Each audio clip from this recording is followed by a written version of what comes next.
Happy Wednesday, guys. It's June 16, 2021. You're watching Prepare to Go There, the most overlooked and underrated conversation on the internet right now. And that's because it's all about your future.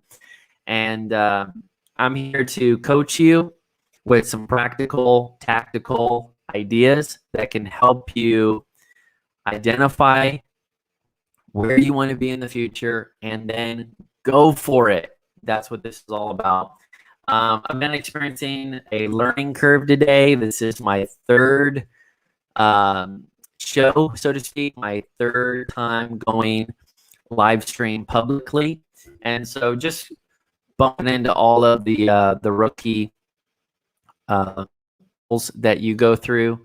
And right now it is getting a very strong internet connection. So I'm not even sure which videos or where everybody's picking up on all this, but thank you guys for your patience. We are literally just getting started with this project. So I'm very, very encouraged, and it's just part of the process. You have to be willing to learn live. You just can't have it all perfect. You got to go for it. And that's been a big part of my story already. And so I'm happy. I'm very content to go through this as well. But just part of this is just to test the internet, and part of this is to really get the content out. I'm uploading it in another video as well. But I want to invite you to join the email community that is shaping up here. I nickname you all the future friends, because I really want to help you prepare for your future. I really want to help you take ownership and lead yourself into an amazing future, a future that feels different than the present you're living in right now. I mean, wouldn't that be awesome? Where you're not just doing the same thing, 10 years from now, but even if you are doing the same thing, you see so many more results, so many more relationships, so much more ROI because of it, because you were leading yourself with a future forward mentality.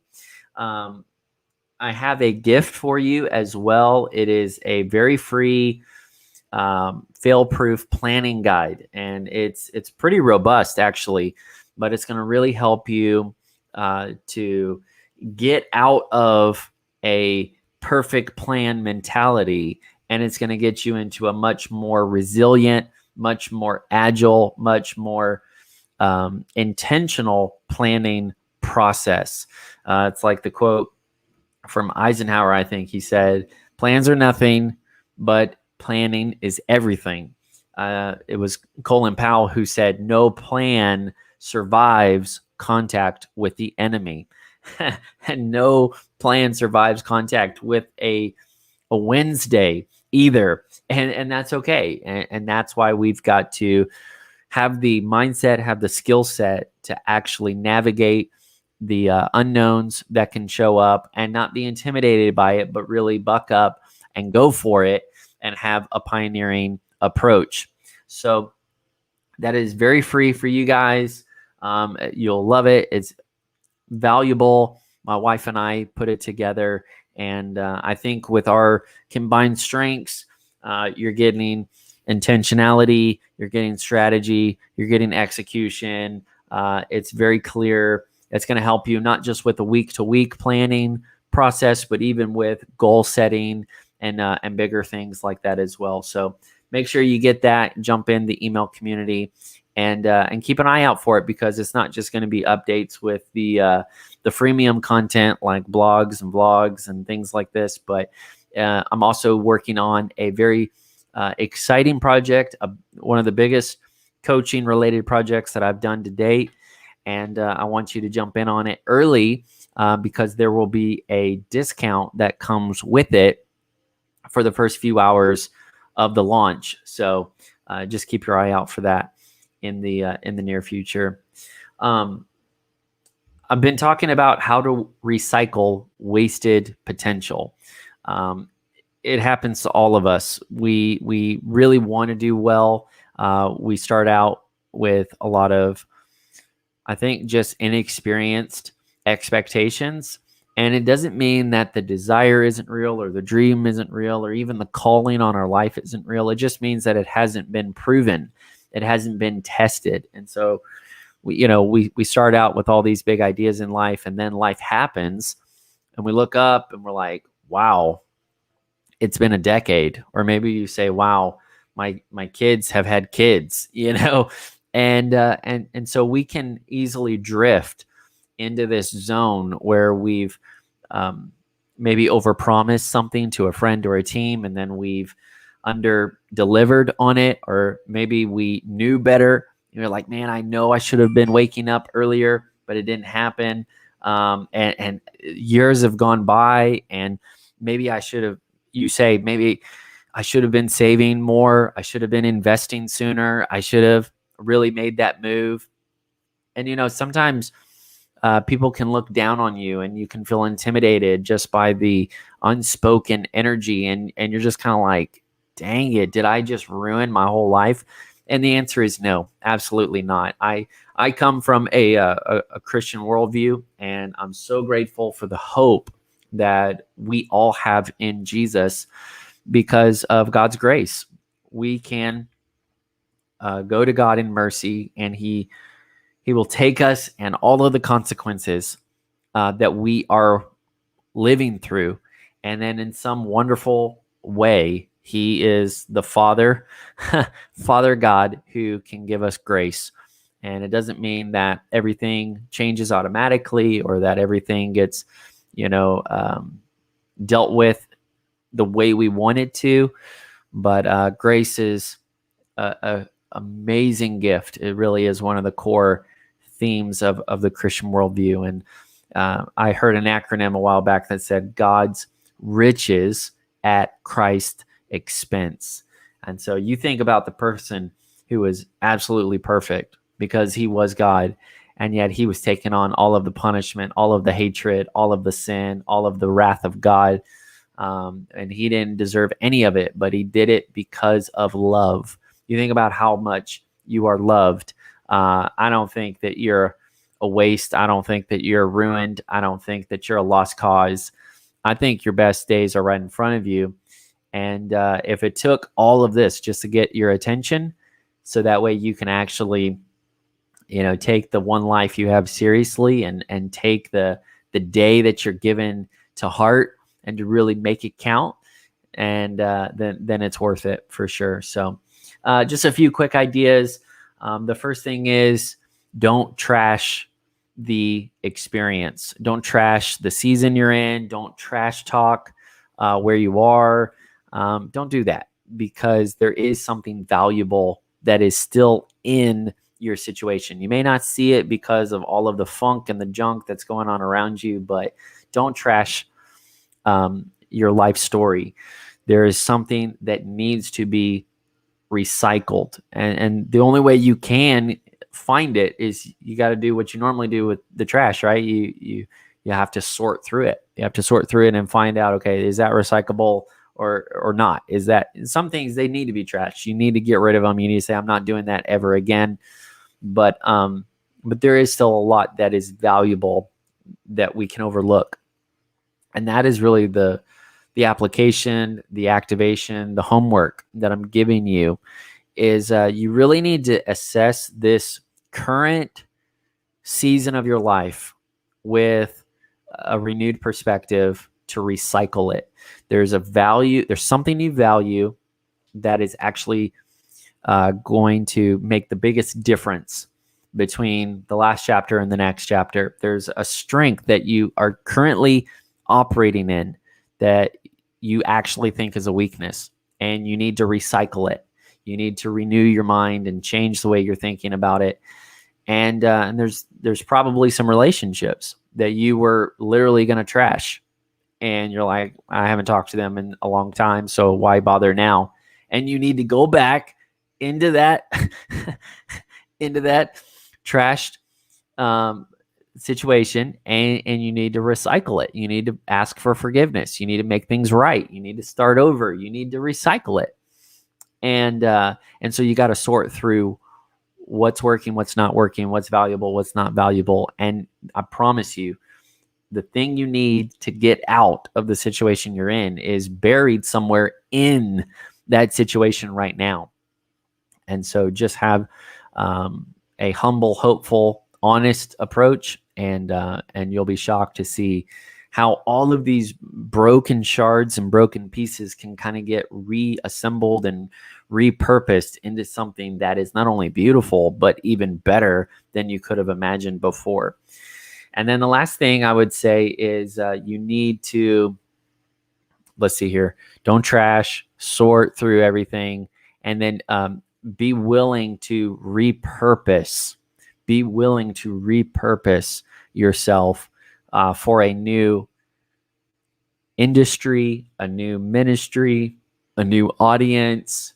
Like, it's not going to look the same way. Like, yes, you can take maybe skill sets that you have. Maybe you can take things that you've learned, things that you've done, relationships that you've grown over time, and they're all still valuable and you're going to use them, but you really are kind of starting with a blank canvas.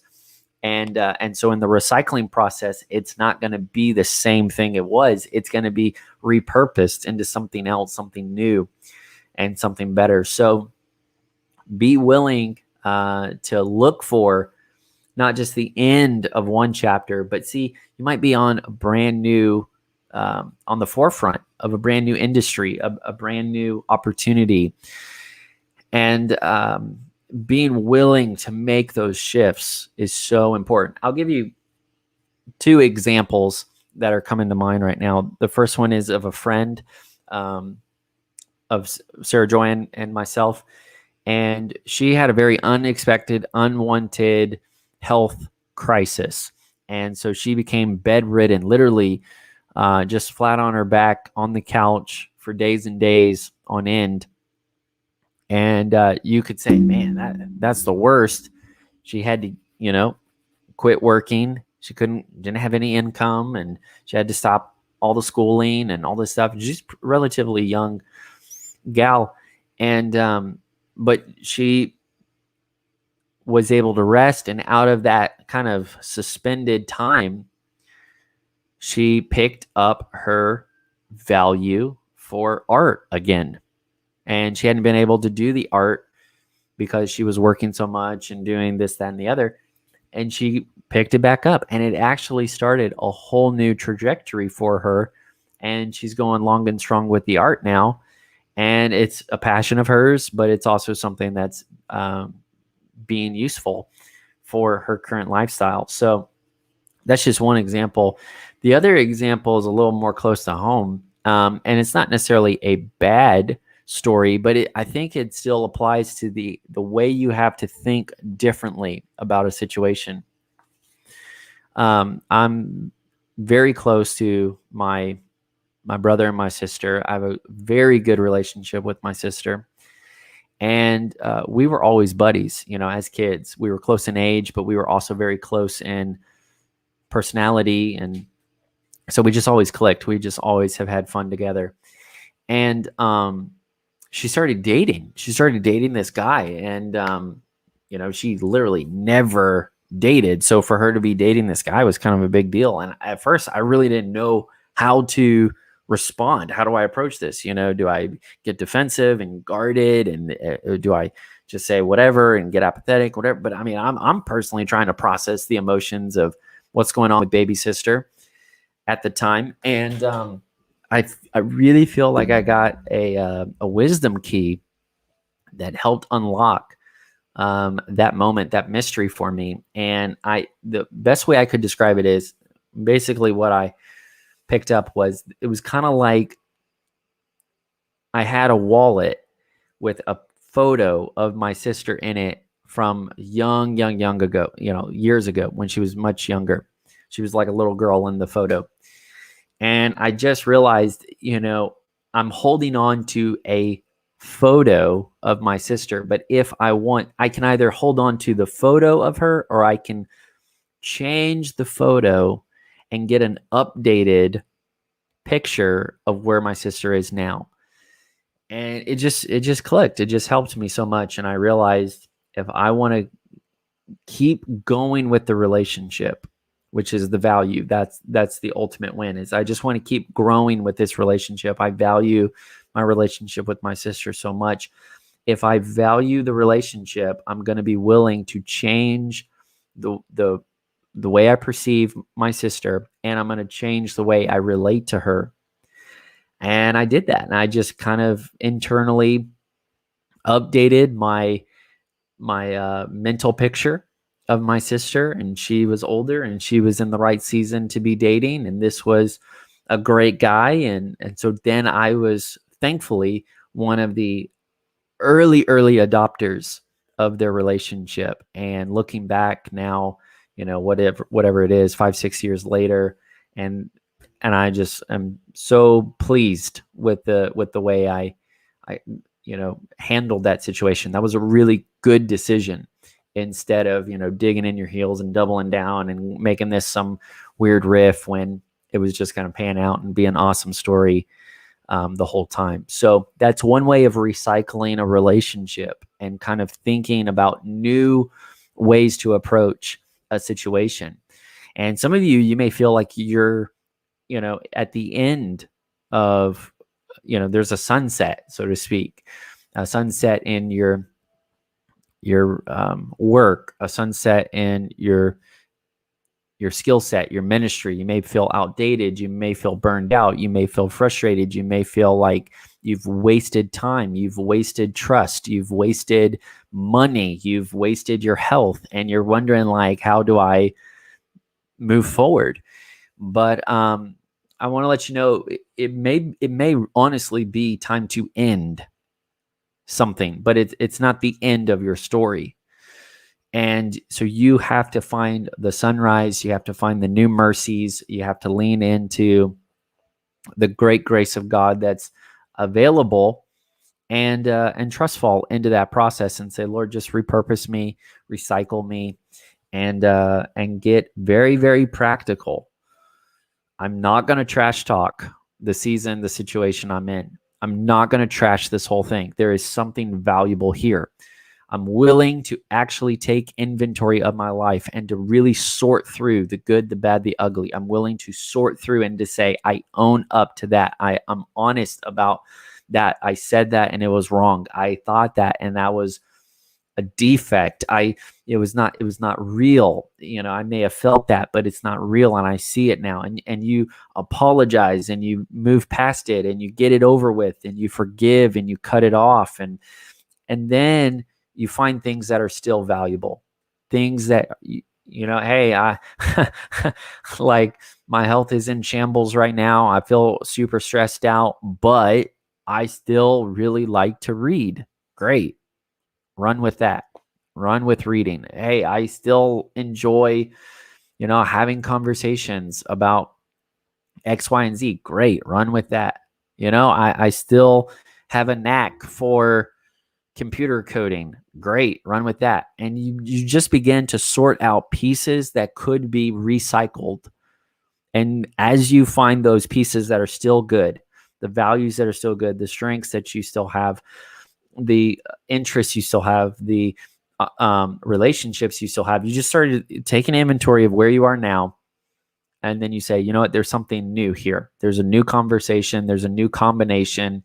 And I'm going to go into my future, and I'm not going to be despondent. I'm going to be leaning forward, and I'm going to prepare to go there. So guys, thank you so much for just kind of listening along. This is right at 20 minutes. So I'll park it there. It's been a fun ride. That's all I can say about it. I'm down to keep growing. I'm learning live, and it's only going to get better. This is literally just the beginning. So it's all fine. Guys, for real, get the fail-proof planning guide, get the free coaching tool. It's waiting on you. Join the email community. Keep coming back to get more and more coaching. And the reason I chose daily is because I need it. Like, I need this conversation. I need to stay very close to things that are going to keep me motivated, things that are going to keep me in a space where I'm leading myself, that remind me, that help me reframe where I'm at. And so if it's this helpful for me, I'm sure it's helpful for other people as well. And the reason I'm doing it particularly on this website in this way in this season is, one, I'm practicing, as you can tell, and two, I just want to grow a community, a coaching community that, you know, has this excitement about helping each other identify that future that is both exciting and inviting, and then help each other go for it. You know, really, really get into it. And the future is not the byproduct of waiting. And I'm not sure it's even the byproduct of just working, but it is going to take leadership. It's going to take you owning the opportunities and preparing yourself for the things you can't predict. So that way, when you show up, you're going to look back at your story and be like, wow, it's crazy how it all came together in the end. So stay awesome and get to work. Start doing some processing, start recycling your situation, and start figuring out what needs to go and where you can grow. I will see you tomorrow. Let's see. Tomorrow, yep, we're going to talk about prepare what to go where. I'm going to be talking a little bit more about the backstory that led up to the title of this coaching, and give you a little more context of how I hope this will help you move forward into your future. So it's going to be great. See you then.